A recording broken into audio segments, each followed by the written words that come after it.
No Brasil, mais de um terço das mulheres sofreram algum tipo de agressão nos últimos 12 meses.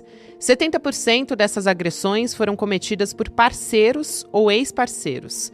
E 9 entre 10 agressões foram testemunhadas por alguém. Esses dados alarmantes são resultado da 5ª pesquisa Visível e Invisível, a vitimização de mulheres no Brasil, do Fórum de Segurança Pública e do Instituto Datafolha. Como se não bastasse, essa semana ficamos sabendo também que os casos julgados de feminicídio no país mais do que triplicaram entre os anos de 2020 e 2024, chegando a quase 11 mil mortes anuais. E quando parecia que nada podia ficar pior, a cantora Baby do Brasil, durante culto evangélico feito num clube noturno de São Paulo, sugeriu que vítimas de abuso sexual têm que perdoar os seus agressores. Perdoa. Se teve abuso sexual, perdoa. Quinta-feira, 13 de março de 2025.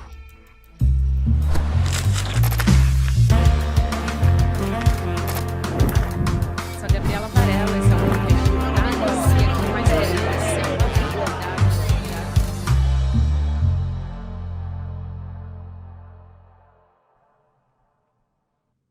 Olá, seja muito bem-vindo, seja muito bem-vinda. Eu sou a Gabriela Varela e esse é o Videocast em Detalhes. Aqui sempre com um convidado, uma convidada, nesse caso, a gente analisa uma temática, uma notícia importante do momento. Essa talvez seja a notícia importante de todos os tempos, porque esses números nunca pararam de crescer. Vou conversar com a Isabela Del Monde, que é advogada formada pela USP, especializada em violência de gênero e também cofundadora da Rede Feminista de Juristas. Isa, obrigada por aceitar nosso convite. Seja muito bem-vinda. Muito obrigada, Gabi, pelo convite. Ao ICL também, é um prazer falar com vocês. Antes de começar, 2 recados. Ao longo desse episódio, você vai ouvir relatos, histórias de mulheres da nossa equipe aqui do ICL Notícias. E o outro recado é que você também pode usar a hashtag #SerMulherÉ nas redes sociais e trazer o seu próprio relato, a sua história pessoal. Ou então, você pode gravar um vídeo e mandar para a gente no nosso WhatsApp, de até 20 segundos, tem que ser bem curtinho, contando a sua história para o número 11 94944 7746. Você pode aparecer nas nossas redes sociais. Vamos lá agora começar a nossa entrevista. Antes de mais nada, eu queria começar por alguns dados que me chamaram a atenção, que foram divulgados agora, né? Da maioria das agressões contra as mulheres nos últimos 12 meses acontecendo na presença de terceiros. E aí eu não estou falando maioria, assim, mais 50%, 60%, 70%, é ampla maioria. A gente está falando de quase 92%, dados da pesquisa do Datafolha encomendada pelo Fórum Brasileiro da Segurança Pública, que foi divulgado no dia último 10 de março, então pertinho do 8 de março, né, do Dia Internacional da Mulher. E aí, 9 em cada 10 mulheres que sofreram violência, então, sofreram violência na frente de alguém. Quem é esse alguém? Pode ser um conhecido, pode ser um amigo, pode ser um familiar. Os filhos também estão destacados ali como uma porcentagem bastante importante. Só 7% na frente de desconhecidos. Então, a maioria dos casos, tinha alguém ali que essa mulher conhecia. Qual é o impacto que isso tem? Eu queria te ouvir sobre isso e depois fazer um recorte especificamente no caso dos filhos, porque isso vai gerar consequências para a vida inteira dessa pessoa, enfim, que tem a mãe agredida dentro de casa. Eu ia propor também a gente fazer exatamente esse mesmo recorte. Então, falando primeiro do grupo de pessoas que testemunham, que são conhecidas e que não são filhos, né, da pessoa vítima ou da pessoa agressora. Bom, o que a gente tem, né, o que esses dados revelam para a gente é que existe uma profunda naturalização da violência contra a mulher. Um aceite, uma tolerância social, né, então de amigos, de vizinhos, de parentes, com relação à violência contra a mulher.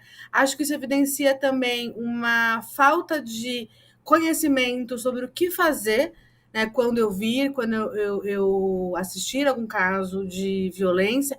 Ontem, inclusive, nós tivemos um caso que teve bastante divulgação, né, de um homem que espancou a sua esposa no mercado, né, aqui na cidade de São Paulo, no centro de São Paulo. Ele acabou preso, né, em flagrante. Mas eu acho que o que evidencia isso é que o patriarcado está mais forte, mais vivo do que nunca.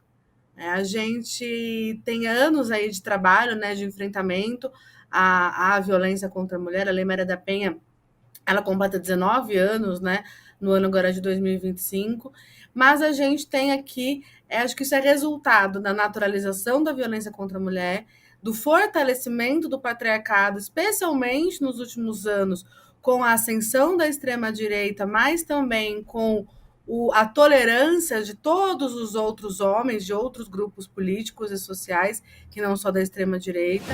Para mim, ser mulher é saber que eu vou ter que acordar todos os dias, tendo que provar mais uma vez o meu valor para a sociedade. Mas ser mulher também é ser corajosa, é ser valente, é participar dessa corrente de outras mulheres fortes que se apoiam e se levantam. Não há um constrangimento, não há um medo de uma represália social. Inclusive, esse é um dos pontos que eu defendo, que a gente tenha represálias sociais ao invés de prisão, necessariamente, né, para agressões, mas que a gente veja consequência em outras esferas, mas para esses homens que cometem essas violências. Então, acho que é isso que está revelado aí com esse dado. Quando a gente pensa nos filhos, Gabi, aí a gente tem um cenário completamente diferente.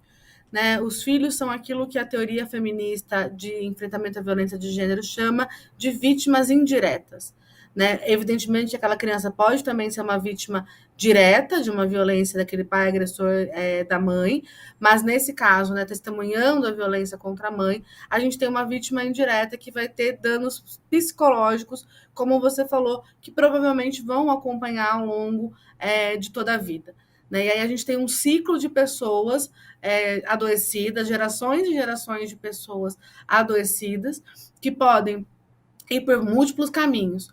Né? Um caminho de tentar superar aquele tipo de comportamento e não reproduzi-lo na sua vida, mas, infelizmente, o caminho mais comum é de reprodução daquele caminho, porque os acessos às ferramentas de tratamento de trauma, de enfrentamento de trauma, ainda é um acesso restrito às elites brasileiras, né, na maior parte dos casos. Claro, houve uma expansão de acesso a tratamentos para a saúde mental, mas isso ainda é restrito. Então, e aí a gente vê essa combinação de baixo acesso a ferramentas de enfrentamento aos efeitos do trauma com a naturalização da violência, esse transbordamento do patriarcado para todas as esferas da vida, a gente vai criando também gerações de homens agressores. E aí muitas das agressões desses homens são justificadas, são perdoadas ou são compreendidas, porque, coitado, ele viu a mãe sendo vítima, ele viu o pai agredindo, ele só conhece isso. Né? Então, a gente tem um ciclo bastante doente, né? Bastante não saudável, atingindo as mulheres e meninas brasileiras de forma geral. Ser mulher no Brasil é acordar e dormir com medo todos os dias. Ser mulher no Brasil é não ser livre. Ser mulher no Brasil é trabalhar 3 vezes mais do que o homem, e na maioria das vezes não ter reconhecimento, e eu nem vou falar de salário. Ser mulher no Brasil é entrar num carro de aplicativo, ter que compartilhar a sua localização com várias pessoas e torcer para que você chegue em segurança no seu destino. Primeiro eu queria te perguntar como é que você imagina essa represália social que você falou. Acho que um exemplo que eu gosto muito de dar quando a gente conversa sobre que tipo de respostas a gente pode dar para responsabilização é o exemplo da OAB. Né? Eu sou uma advogada, eu acompanhei em 2019, eu fazia parte ali do Conselho Estadual da OAB de São Paulo, e foi definida uma súmula pelo Conselho Federal de que um homem que tivesse cometido violência doméstica contra a mulher, esse homem não pode ingressar nos quadros da ordem, ou seja, ele não pode virar advogado, mesmo tendo passado na prova da OAB, tendo feito 5 anos de curso de direito, porque ele não teria a reputação ilibada, que é um dos critérios para que você seja inscrito ou inscrita nos quadros da OAB. É claro que, para que isso aconteça, a OAB precisa ter ciência, né, que houve um cometimento de violência doméstica. Então, é claro que, desde 2019, vários homens que cometem ou cometeram violências domésticas viraram advogados.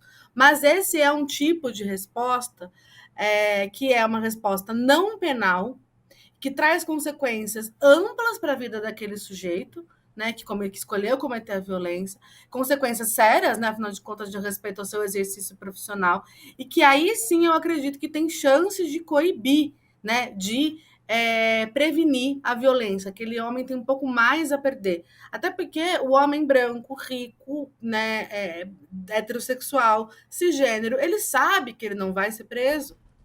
A gente sabe que o sistema penal não foi feito para esse sujeito também. Né? E além disso, Gabi, eu acho que a gente precisa ter um pouco mais, quando eu digo também de represália social, a gente precisa ter um pouco mais de filtros, né? de anteparos dos homens, quando um colega seu, quando um amigo seu comete uma violência. Né? A gente sabe que, infelizmente, os homens são cúmplices entre si. Você não conta a minha, que eu não conto a sua. Né? Você não conta a minha má conduta, que eu não vou contar a sua má conduta por aí. Né? Existe esse pacto velado, né? esse conceito, então, da casa dos homens, que tem sido muito abordado também nos últimos tempos, especialmente pela Valesca Zanello. A gente não vê esses homens sofrendo a perda de amigos, né? A remoção de uma turma.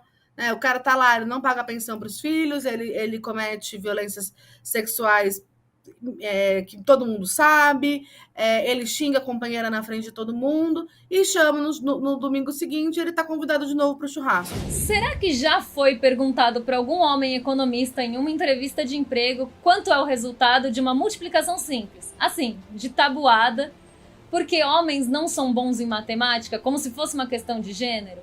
Pois é, para mim já. É claro que existe uma cumplicidade social, um aceite social às práticas de violência contra a mulher. Né? Então, eu acho que nesse sentido, quando eu digo, olha, não, aqui não.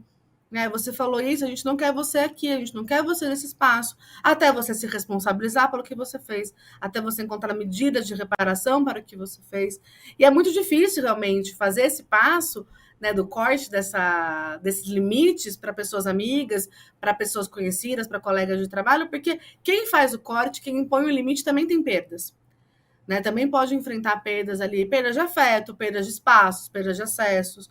Existe uma represália contra quem se posiciona. Né? A gente também sabe que isso é uma coisa que acontece. E falando em engajar em resistência com lutas que importam, eu queria lembrar você que a gente vai ter a conversa com a Mariam Ali, a filha do Muhammad Ali, no próximo domingo. A Mariam Ali, que é socióloga, também ativista pelos direitos dos negros nos Estados Unidos, assim como o pai dela, o Muhammad Ali, que além de maior lutador de boxe de todos os tempos, também lutou muito e deixou um legado de direitos humanos e direitos dos negros para a gente aprender muito com essa história. Você acompanha essa conversa do Eduardo Moreira com ela no próximo domingo, dia 16 de março, 8 horas da noite. Tira um segundinho agora do episódio para se inscrever em detalhesicl.com.br. Recado dado, vamos voltar aqui para o nosso episódio. Sobre as violências que são mais naturalizadas, né? Como, por exemplo, o não de uma mulher e o homem continuar insistindo, aí ele tem fama de galanteador, entendeu? Como se não fosse assédio, enfim, esse tipo de coisa é muito naturalizada, né? A gente aceita comportamentos e também fica constrangida, mas eu não vou falar também, porque aí eu vou sair como a histérica ou a chata. Tem até uma cartilha, Isa, desculpa te interromper, mas só acrescentando o que você falou, que eu acho que é super importante, que é como conversar com homens e meninos também, né, sobre violência contra as mulheres, que é uma iniciativa do Papo de Homem, de outras instituições também, mas que eu acho fundamental, que é esse reconhecimento também para que eles engajem, né, e se sintam, inclusive, parte responsável por isso. Eu acho que o que acontece é que os homens ainda não se sentem, né? Não se veem nesse papel. Claro, há homens que se percebem, né, responsáveis, que querem ter outra atuação. Eu conheço esses homens, confio no trabalho que eles desenvolvem, mas a masculinidade hegemônica, até para a gente sair dessa conversa, dessa fulanização, né, de homem é aquilo e mulher é aquilo, que não leva a lugar nenhum, mas essa estrutura do que é ser homem, essa masculinidade dominante, ela é uma masculinidade, né, ou hegemônica, o nome que a gente escolher dar, pautada por alguns aspectos, né, pela misoginia, pela homofobia, pela ansiedade de ter, né, então, bens, de ter mulheres, de ser reconhecido por outros homens, como um sujeito que está ali no topo, né, de uma determinada cadeia de poder, que é extremamente prejudicial para os homens também. Né? Eu não tenho a menor dúvida que esse sistema que a gente vive é um sistema que é prejudicial para todo mundo. E é por isso que eu me fio muito, Gabi, no que Bell Hooks escreve. Né? Bell Hooks é uma teórica intelectual dos Estados Unidos, e a Bell convida, né, os homens a essa conversa e convida as mulheres a também desvilanizarem o homem do sujeito, mas pensarem na estrutura. A gente tem que quebrar barreiras toda hora, às vezes a gente tem que meter o pé na porta, e isso, às vezes, traz muitas dores. Quando a gente mete o pé na porta e consegue alguma coisa, uma conquista, a gente avança, a gente melhora a vida de todas as mulheres, aí é delícia, né, gente? Então, por isso que ser mulher é a dor e a delícia de ser mulher. O sistema como está organizado hoje, né, na desigualdade e divisão de gêneros, embora seja prejudicial aos homens também, é benéfico aos homens, né? Quem não quer trabalhar menos e ganhar mais? Quem não quer ter nenhuma responsabilidade com as coisas práticas da vida? Né? E ter tudo acontecendo para você. Você chega em casa, sua roupa tá lavada, sua cama tá arrumada, a casa tá limpa, a comida tá feita. Você tem que chegar em casa e só descansar. Né? Acho que assim, se todo mundo pudesse falar, eu quero isso também, eu gostaria de não ter que me preocupar com nada e ficar só, né, pensando nas minhas ideias, ou curtindo os meus hobbies, ou tendo os meus tempos de lazer e diversão. O que me deixa um pouco... eu acho que a palavra é um pouco magoada mesmo. O quanto que os homens estão confortáveis em viverem tudo isso às custas da sobrecarga das mulheres. Né? O quanto que isso não gera uma crise ética. Fundamental. Né? O quanto que isso não causa uma crise que te mobilize à mudança. Né? Que eu acho que é a mesma provocação que a branquitude tem que ter para si o tempo inteiro.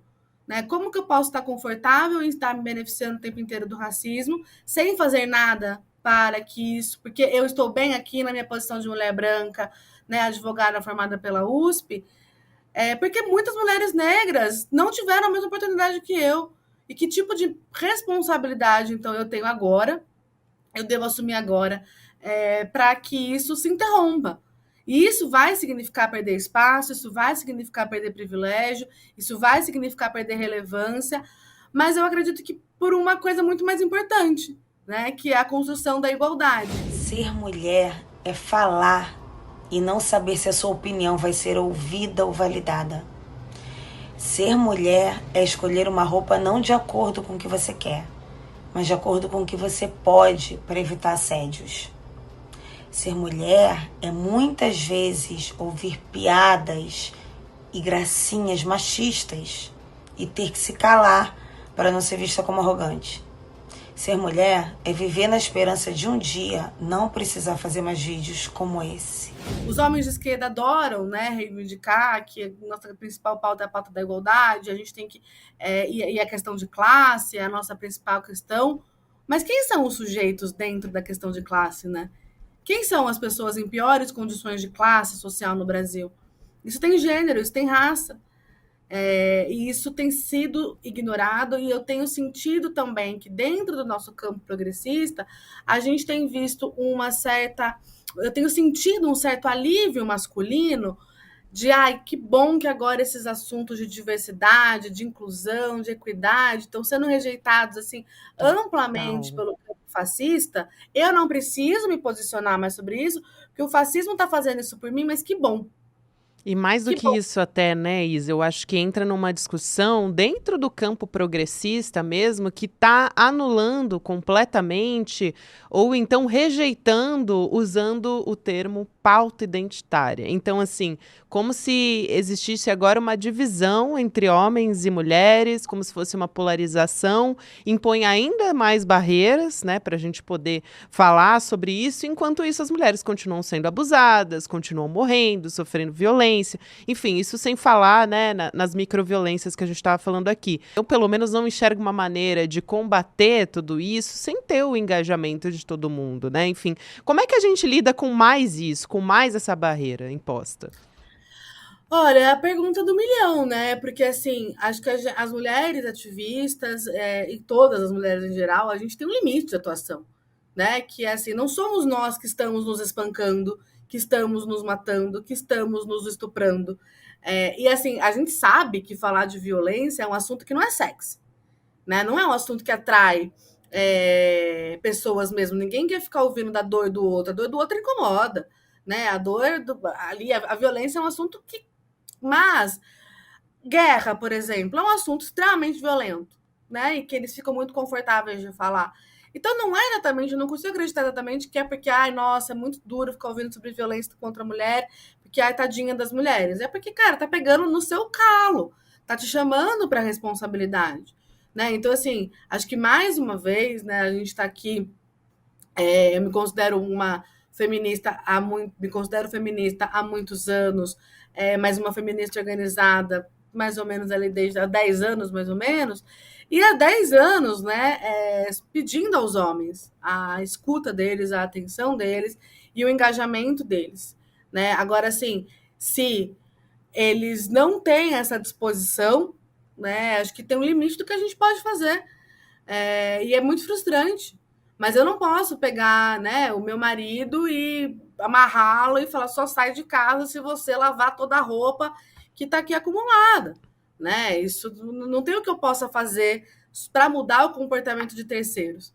Eu acho que esse é um aspecto também. Isso é algo que a gente precisa que venha do outro.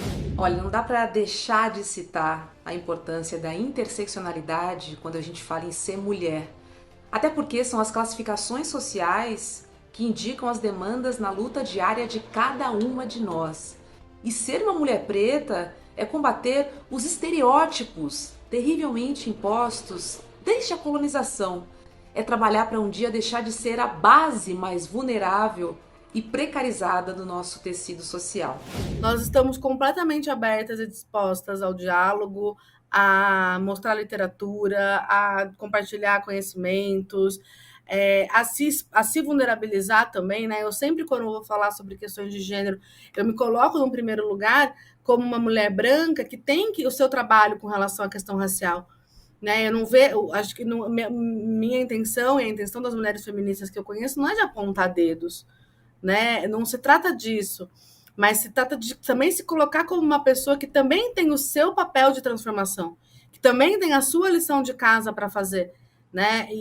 Mas como a gente foi criado, nós mulheres fomos criadas muito mais para generosidade, né? Para empatia, para pensar no coletivo. Eu tenho uma impressão, eu posso estar equivocada, eu tenho uma impressão que há uma maior abertura do grupo de mulheres brancas para o enfrentamento ao seu racismo e ao racismo estrutural do que dos homens em geral para o enfrentamento ao machismo individual e ao machismo estrutural.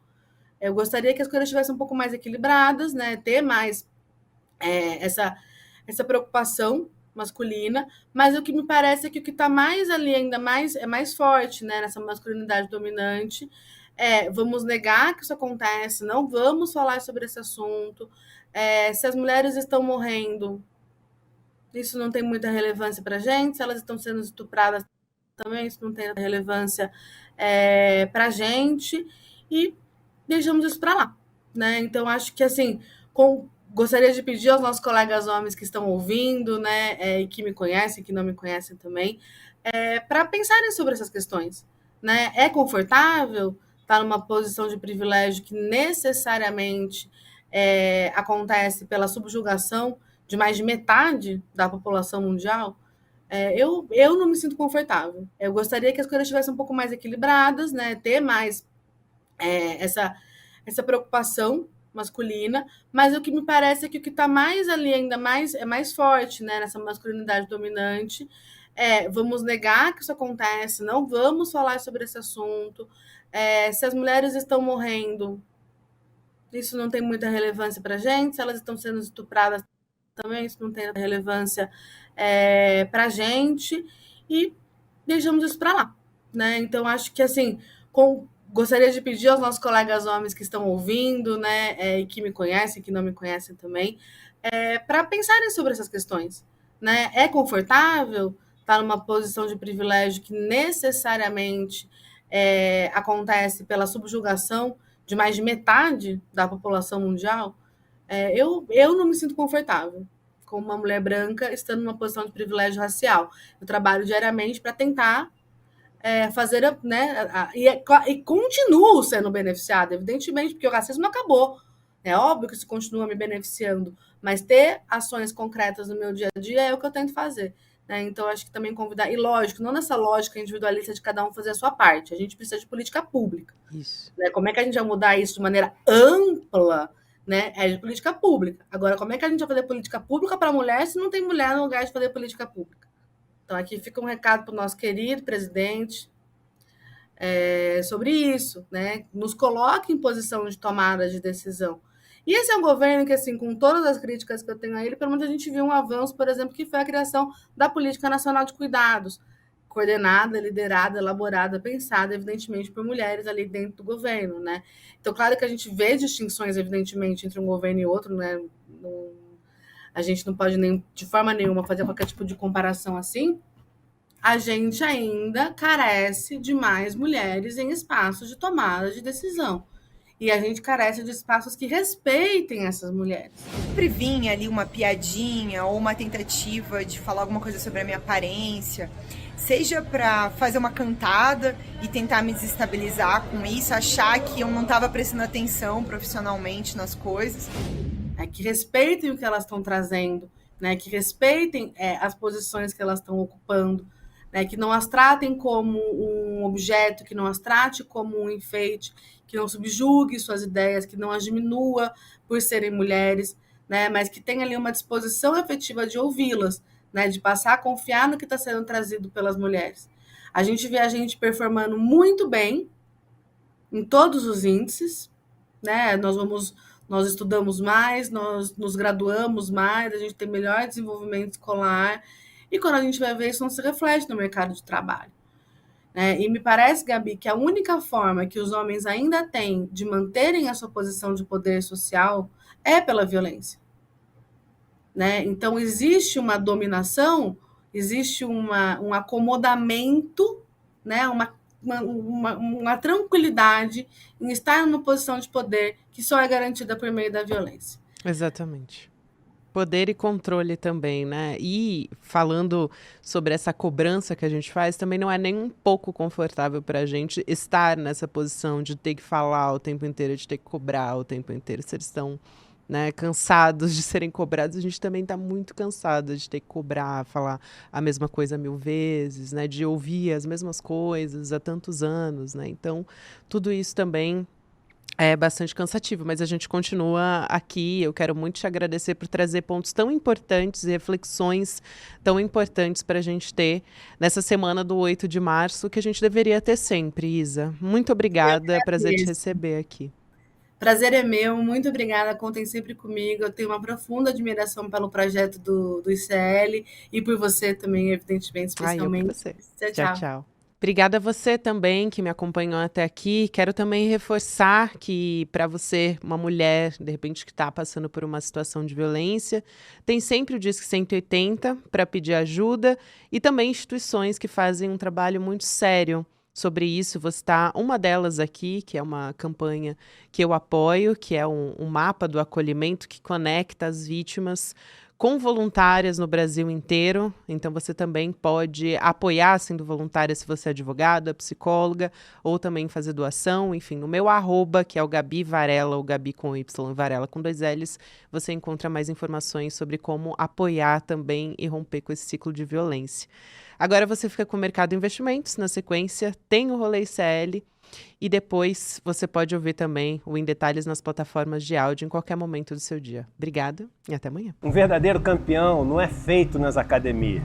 Um verdadeiro campeão é feito de algo que tem dentro de si. Um desejo, um sonho, uma visão. Essa frase é do maior atleta de todos os tempos, Muhammad Ali. Ele perdeu dinheiro, perdeu seu título porque se recusou a ir à guerra do Vietnã. Para ele, existiam coisas pelas quais valia mais a pena lutar do que o boxe. A história de Muhammad Ali nunca foi contada com tantos detalhes como nesse evento que o ICL preparou para você. No dia 16 de março, um domingo às 8 horas da noite, Marion Ali, a filha mais velha de Muhammad Ali, vai contar toda a história dessa lenda do boxe, dessa lenda do esporte, dessa lenda do nosso tempo, Muhammad Ali. Um evento inédito e exclusivo do ICL.